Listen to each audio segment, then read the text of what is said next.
Excellent. All right. Looks like we've selected Roller immediately. He's going to just be scanning to the southeast and immediately finding a geotherm, some carbon, and some iron. That's a nice set of resources to find at the start of the game, especially because some of them are quite high. Let's see what PB has been up to on the other hand. He has scanned to the northeast and found another nice set of very usable resources for something like a scavenger player with all this carbon. No highs on the carbon or mediums, unfortunately, though.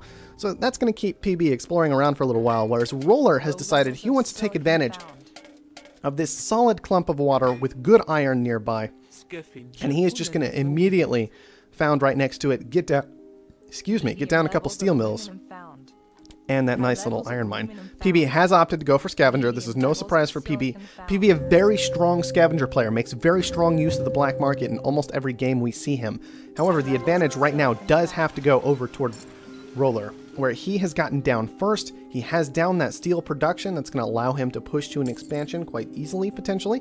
He has down the iron to support it, and he's just gotten himself into quite a good spot at the beginning of this game. Very, very nice early lead. However, it looks like PB might be the first one to expand if he so desires. PB, notice, holding back on the button. He doesn't press it immediately. He knows he's going to need some extra carbon to actually make use of that, so he doesn't want to consume more life support than absolutely necessary. There's the expansion for PB, immediately tossing out another claim toward aluminum. He's kind of identified that there is not all that much good aluminum on the map, and what he has decided to do, instead of taking the aluminum right next to him, which honestly he may not have noticed, but I'll give this credit to PB anyway, he took the aluminum slightly farther away, because this aluminum is also quite far away from his opponent. He's kind of trying to steer him away from that, punish him if he goes for it, things of that nature. Unfortunately for him, Roller has decided I am going to go ahead and take that aluminum, and I think we'll see this price tank very, very quickly with all the aluminum these players have snapped up. Pbhead is also choosing to simply go for a strong silicon tile with some water on it, and a strong water tile.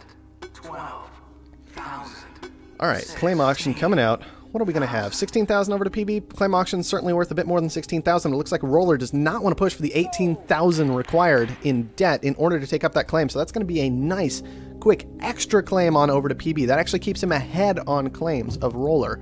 They should have been about equal, given that Roller is expansive and PB founded second, but that's going to be a one claim advantage over to him just on HQ level 2. That's very, very nice for PB, really. A lot of claims for sure. Alright, what's he going to do with this last claim, though? He still has 2 he needs to make use of. He's got some options. He could try and throw down even a little bit of decent production with some adjacency bonuses. He's actually just going to go for glass. That's very reasonable. That will allow him to keep expanding quite effectively. It might, however, make it kind of difficult for him to abuse black market, given that all of his resources right now, except for his water, are kind of being shoved into the idea of expanding and building materials, and he'll likely want to use those to keep upgrading rather than committing too much money to the black market at any given point. However, that said, his opponent doesn't really have anything all that great to shut down or steal, so it could work out very well for PB. Alright, I imagine we're going to be seeing a real push for this upgrade button very, very soon. I doubt we'll see a whole lot of play in the black market. We can even see, it looks like glass may have been getting purchased up during that time just a little bit. There was at least some stock buying or some resource buying going on. Okay, aluminum is getting sold off piece by PB up here as he pushes for this upgrade. He's not going to hit it yet. He knows he needs a little bit more carbon, and he might need to commit to a 3rd carbon tile fairly soon. There it is. Going to go ahead and take the upgrade now. He does actually go ahead and commit to a 3rd carbon tile. I kind of, in some ways, expect to see another glass furnace, but I won't be too surprised if it doesn't happen. Other options are to just throw down a couple of farms or a couple of reactors, and PB's also going to see this aluminum shortage coming on in. He'll likely try and buy into this as hard as he can as a scavenger player. Despite the fact that his opponent has a ridiculous amount of aluminum coming in, you can assume he's also kind of moving toward an expansion, and so he's unlikely to sell a huge amount of it in response. And even if he does, he would then likely purchase it back up in order to get to that expansion. PB definitely gets the strong money made off of that particular short. No surprise out of a scavenger player.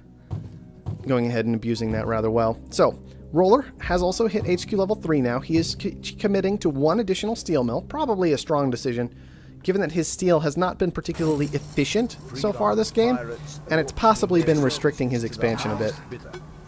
He's also grabbed up a geotherm and 2 additional water tiles, which he's actually going to use for electrolysis. Now, I'm very concerned about this for Roller, because one simple power surge has the potential to shut down almost all of his production. Pretty much all of his strong production this game, just in one power surge, and that's very much a concern when you're up against a scavenger player. You know they're going to be watching out for that sort of thing, but it looks like PB has decided that he wanted to commit to an extra claim with his initial black market purchase, and he has simply committed that over into 3 hydroponic farms. That's very good use of his glass, generally speaking.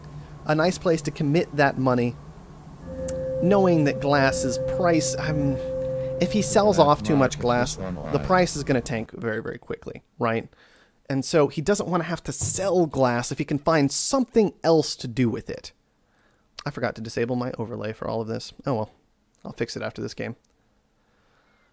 Alright, the reactors. I'm actually a bit surprised though, still. Despite the use of the glass in the farm, I still almost expected reactors because fuel is very expensive this game. And both players could have predicted that very, very well. Based on simply where they've taken their resources, we can see how much fuel is being spent on these blimps. I mean, look at all this. He's actually losing a fuel a second, PB is, alone, just on shipping his resources from this far away. So how much is Roller losing? Roller's not losing anymore, but his blimps, this is my concern about his reactors. He's actually only getting 0.3, 0.4 fuel a second on average, but out of these reactors. And so they aren't actually making near as much money as one might expect. You almost certainly have to commit to that full 3. This is a very standard problem that a whole large slew of players have. There's just this idea of they don't understand that when you are consuming a product, in order to make money on that product, you actually need to seriously overproduce. Otherwise, you're just not getting anything. So he's committed to these reactors. It's going to be very difficult for those to actually do anything for him because he is just drinking in fuel, bringing in this silicon and bringing in this aluminum. It might actually even be worthwhile to turn some of these off just so that these reactors can actually get something done, since he has so much aluminum coming in already and stockpiled. Expansive colony expanded. PB has hit HQ level 4. He is actually committing to additional water already. He's expecting water apparently to go quite a bit higher than it has already. That's very aggressive on a play for a resource that only has about $26 of value right now. He also has large amounts of food stockpiled that he only just now sold. I almost expect a transition to reactors out of that. Instead, he might have been avoiding them because he saw his opponent's reactors down, not really understanding that almost no fuel was actually going into the market out of those reactors. So it wasn't doing a whole lot to slow down the price. Instead, he's just committed to, there we go. He pushes to HQ level 5 very, very rapidly. No big surprise there with all the glass, aluminum, and carbon production. It's exactly the kind of PB play we would expect. And now he commits fully to those reactors. And now is when I really start to expect black market to begin raining down. PB's made his push to HQ level 5. He's all set up. And now is when you really have to be concerned for Roller and his particular building placement this game. It's understandable. It took up all the water. It was maybe a bit efficient if he needs to transition later. But now it's starting to get kind of scary. And he's going to need to have this production online in order to push for HQ level 5 and keep up with PB in terms of claims. So, plot auction. 12,000, I suppose, is reasonable for this. It's just going to be, likely is going to be a solar panel. Okay, wind turbine, same concept, right? It's going to be power. Both of these players desperately in need of power. Roller is actually losing massive amounts of power right now because his geotherm had been mutinied away, and there's an EMP. Taking the more guaranteed approach, just knocking out all of Roller's production very effectively. I don't expect that train to stop anytime soon out of PB, and Roller's gonna need a goon squad or two to compensate. PB, on the other hand, is actually the one who has secured the goon squad for his production, and Roller simply decided to protect his geotherm, so PB's probably gonna know, based on that EMP, where that goon squad is. It's unlikely it's actually gonna get triggered ever this game.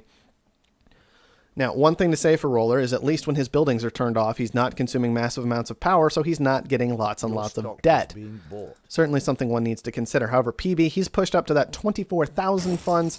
He has solid production down, making a good about 70 a second per reactor with 4 reactors down, paying off his debt quite nicely with power. There's actually an iron shortage coming in. That was dangerous for PB to grab into. But it looks like he will not be punished for it, as his opponent just does not have a large stockpile of iron set aside. So this is going to be even more money PB's way. Roller's in a very bad spot right now. Almost certainly needs to start buying up his own stock in order to be secure this game. And I am very concerned about the fact that these steel mills are still online. Losing $100 a second per steel mill. That is not the direction you want money to be flowing in this game. Alright, both players' reactors kind of toning down now, but we can see PB's long-term play panning out. When he got those water pumps secured very early on, he's had water building up this whole time. As water gets more and more and more and more and more valuable, he will continue to make money from all of these water pumps that he's committed to this whole time. Another EMP lands on down right on top of Roller's reactors. This is going to keep PB's reactors online even longer. It cuts off Roller from his main source of funds. He's also, in fact, gone ahead and power surged this iron. Very strong play that you won't see many players make, but that's about $200 a second taken away from Roller there. Potentially even more valuable than shutting down these reactors for PB. Aluminum is losing massive amounts of money. These certainly need to be turned off. They're losing money in power alone, not even counting in the fuel cost that he is spending this whole time, Roller's spending this whole time. We're getting down to minute details of this game, by the way, guys. But this is important in a 1v1 scenario against a player like PB. You got to turn off these aluminum mines so that the fuel cost is not keeping up his reactors and making sure they stay powerful, and so that you aren't getting extra debt from having to pay for all of this fuel. Now we see slant drilling coming out. PB actually letting that go for 7,000. He might have been a bit distracted during it. He possibly could have pushed it a bit higher, or he might just not have cared, given that he wouldn't be making a whole lot of use from slant drilling, even having acquired it. My big concern about it, though, is some of these tiles, it would have doubled their production. And water is very, very strong right now. Could have been a nice play indeed. We do see a hacker array has come down for PB. He knows how to end these games rapidly. He is just hacking food. He realizes his opponent doesn't have any food production. He has a lot. This could be a very large chunk of money going PB's way. PB is currently sitting on, I have no idea how many in resources because the observer mode won't tell me. And I don't feel like doing the math right now because it's still kind of early in the morning. But we're still going to find out where PB lands after all of this. $134,000, that's all going to be committed right over toward Roller's stock.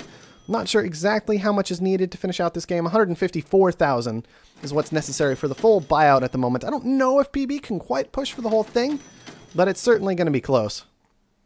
115,000. It's going to be 91,000 to finish it up. That's only about 21,000 more than he has in funds right now. We see a control shift down. He's only about 7,000 away at this moment. Not making any money off of his carbon. Not making any money off of his reactors. Food is still coming in strong, though. Glass would be strong if you went ahead and turned it on. We should be able to see that little bit of cash needed eked out from PB, but we're going to have to see about Roller. His production is finally coming back online. However, he's in the same situation. Not a whole lot of things he has down worth money. His iron mines actually being his primary source of funds right now, and he's just going to watch this percentage tick up and up and up for PB as this goes on. There's actually an aluminum shortage.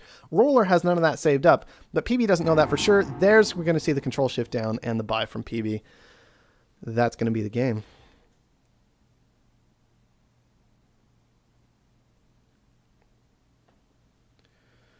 Ooh. Well, it wasn't a bad game played out of Roller. I'm harping on him a bit here, maybe a bit too much, but the primary concern is that he's up against PB, right? We all know PB. PB is a very powerful player. And Roller, he made the right moves this game in general. He was making the right steps. He was playing the game well. It just, we weren't seeing that next level that was kind of required. Identifying, okay, there's an iron short. I need to turn off my steel mills right away to compensate. Or maybe I need to even goon squad my iron instead of my geotherm, depending on exactly where the game is, to kind of throw my opponent off. Maybe I need to shut down those faraway mines so they aren't costing me large amounts of money in shipping that not particularly valuable resource. And I think some of these moves came, shutting down things like the steel mills, making moves and transitions into the right resources. They were all just a bit sluggish and a bit slow. Was the only issue that game. Whereas PB, he knew exactly what to do. One thing I want to point out, PB choosing the hacker array to finish up the game. I like that move in a 1v1 still. Hacker array has kind of fallen out of favor in the multiplayer game, but in the 1v1, it still makes large amounts of cash. It is very easy to, in a 1v1 scenario, get a hold of one resource that your opponent doesn't have, go ahead, commit to that small amount of money necessary for a hacker array as your end game goal. And the reason I call it small is because your primary other end game goal in a 1v1 is going to be an off-world market, right? Off-world market, very expensive, costing large amounts of your primary resource, large amounts of electronics and glass. That can be very difficult to attain, whereas the hacker array, on the other hand, is much, much smaller. And when you only need a small push to finish the game, like in a 1v1, it can be a far more viable building, as we saw here. All right, that's going to wrap it up for game one. Don't want to keep these players waiting too long. We can see how much this spiked, by the way, just in the shortage and everything. It's ridiculous. And let's go ahead into game number two. Hopefully they didn't start without me. That would be kind of depressing.